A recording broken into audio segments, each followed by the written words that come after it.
Let's talk about We Live in Time, Joe. Yeah, wait. I watched this, you didn't. This is a movie. Brett's had like a devilish, Grinch-esque sort of like grin. You know that part when the Grinch has the good idea and like his lips curl around and he's all yes, thought like Hugh Grant and Heretic. That's what you giving me the Grinch face. I'm giving you the Grinch face Why? because, okay, first of all, We Live in Time is a romantic comedy drama. It's directed by John Crowley from a screenplay by Nick Payne. The DP was Stuart Bentley. It's distributed by Studio Canal. And it follows the relationship between Andrew Garfield and Florence Pugh over the course of a decade. He is like a accountant at Weetabix, and I love this movie. Like assumes that American audiences like have a real like reference point for Weetabix. It's like a corny snack item, right? I didn't know what you were talking he's about. Like, okay. It's like a Triscuits. Got it. So he's like he's like an accountant for Triscuits. He has a funny little office job. She is this like award-winning James Beard level chef. Okay, Cool. And it follows their relationship over the course of a decade. It's non-linear. You're constantly bouncing forth between the past and the present. Oh, Joe. Now we've been joking, and there's a very sad thing that happens with Florence Pugh, which you can guess from the trailer. She gets ovarian cancer. We've been joking about We Live in Time for a minute now. Yeah. But it's also the kind of joking. It's like the way you joke about something that you're scared of. That's right. In order to like defang it so it can't like kill you in your when sleep. we watched the trailer, we looked at each other like we're gonna cry. We're gonna cry. We're gonna cry more than we've ever cried. This movie's gonna eviscerate us. That's what I expected. And you're a big so crier. I'm a big you crier. love a rom-com. Yes. So we sent you as our ingredients like, were man there. on the street to The go in there. ingredients were there. See what happened. How was it? Joe, the verdict is We Live in Time eviscerated me with a capital fucking E.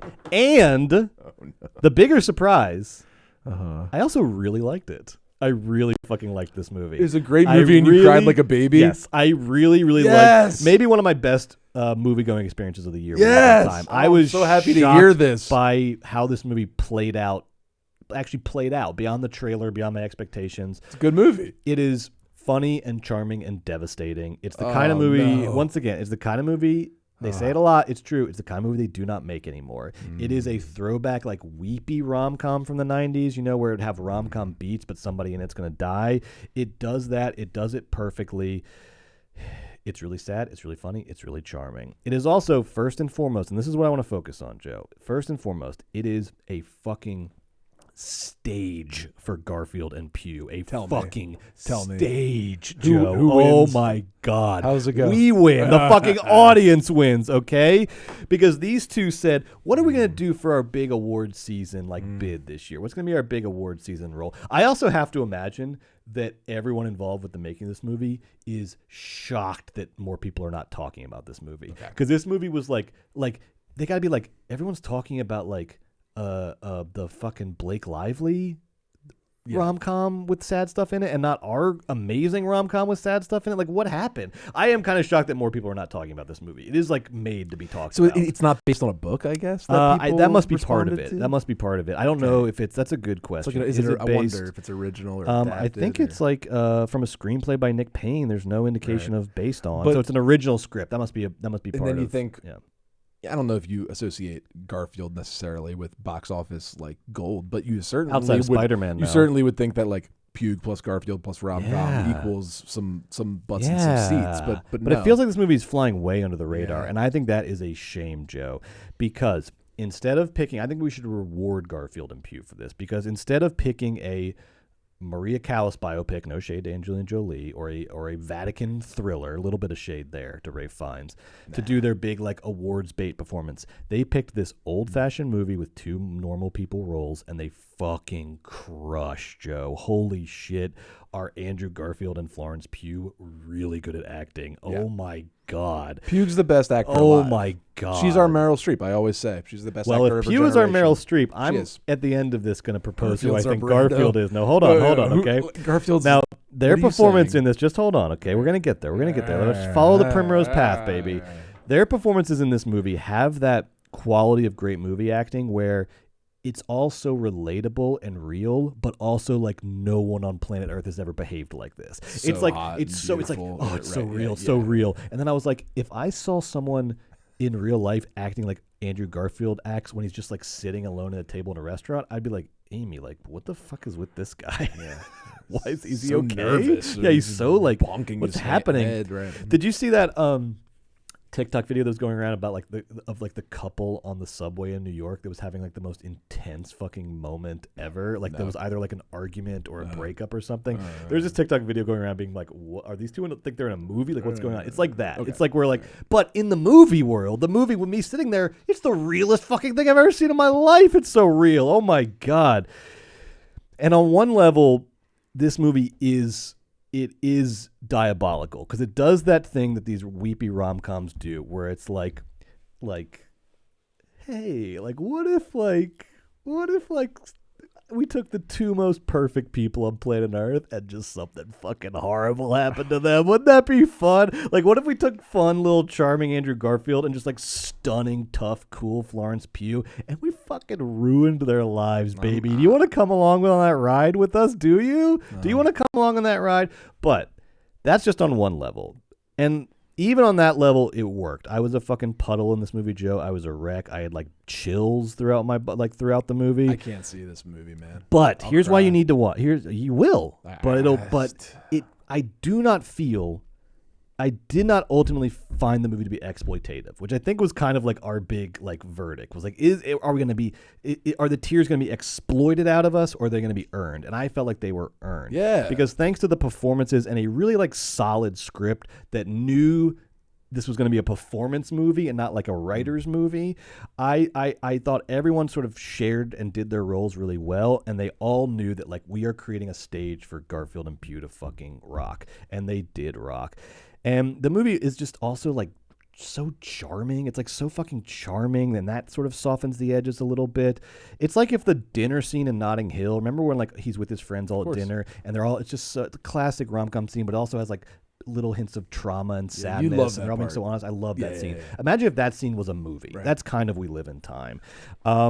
And sounds so pleasant, but also so devastating. it is. It's both at once, and it's like, and because of the pleasantness, when Sarah, like my wife, gets word of this, you'll see it shall be watched. Sarah, you need to. This is my wife's listen to favorite what I'm kind of telling you. movie. Yes, you're gonna love We Live in Time. Okay, and because when it really starts to dig its claws in, there will be, because they're also like, their lives are like, they live in an impossibly gorgeous house in like the Cotswolds or something and everything. And so for a while you're just like watching somebody else's life, but there will be a moment somewhere in the movie. I don't know if it'll be the same one for you as it was for me, but there will be a moment where like you notice like some move or gesture or line or something, and it like, and you for a second like see your own partner in the movie, and from that point on, the movie has you by the fucking it has you're you. done. It fucking has you. What if everything you loved? What if this suffered? happened to me? You'd What if this you'd happened to be me? Not happy. You and it's just you are fucked after that. You are fucked. Now, I'd rather watch art like cut a guy in half with a chainsaw.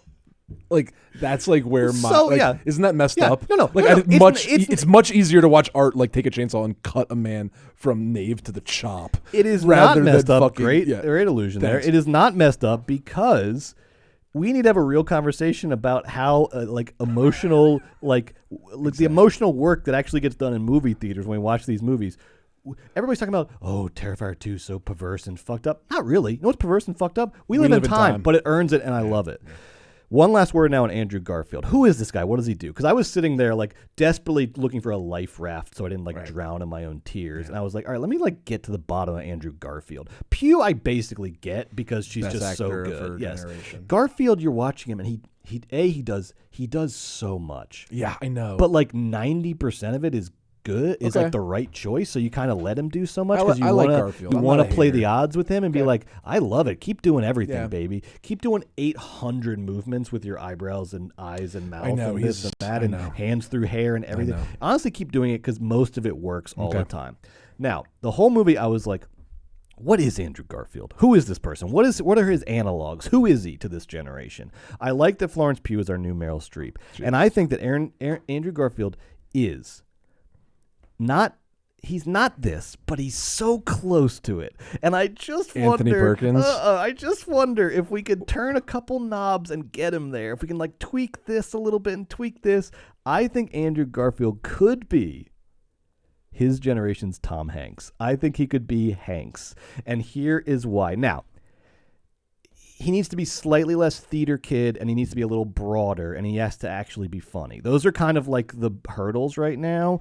But here's what he does that is so underrated in Hank's career, I think, and I think is a very underrated thing and a very hard thing to do, is Garfield leans in with his entire fucking body and being to being like sincere and good, which is fucking scary. Right. We don't talk enough how, like, look, I love Hugh. Yeah. Hugh was like, fuck sincere and good. It's too hard and I don't like the work. I'm going to go be creepy and eccentric and weird. Yes.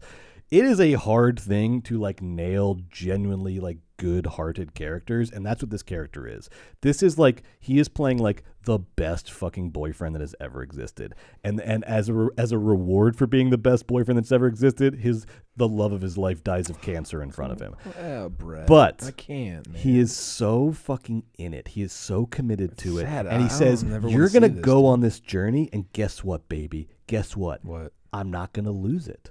I'm gonna go through this tragedy, and I'm gonna retain some of this light. Some of the light is gonna make it through to the other side." And Andrew Garfield says, I swear by the sheer power of my charm, I'm gonna retain some of the light on the other side of this tragedy.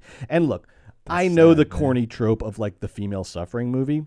But guess what? It's Florence. Sad. It's Florence fucking Pugh. So this isn't a female suffering movie. She crushes. Okay, it's a movie about two people confronting death together, and it's honestly kind of fucking amazing. I highly recommend that you go see it. I highly recommend that you see this movie.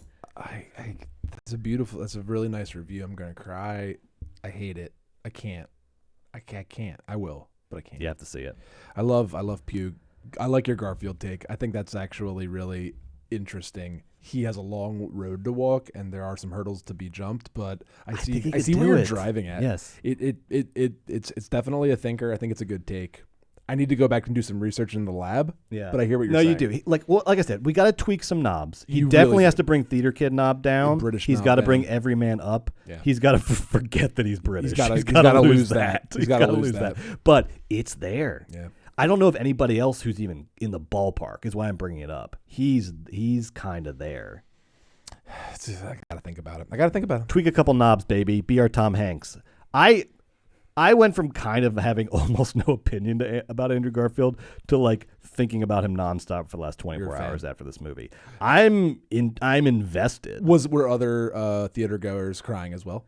It was AMC Burbank 6, so it was all teenagers making out and me like weeping into my fucking junior mints. Damn, that's awesome. Yeah, it was cool. It was surreal. Great.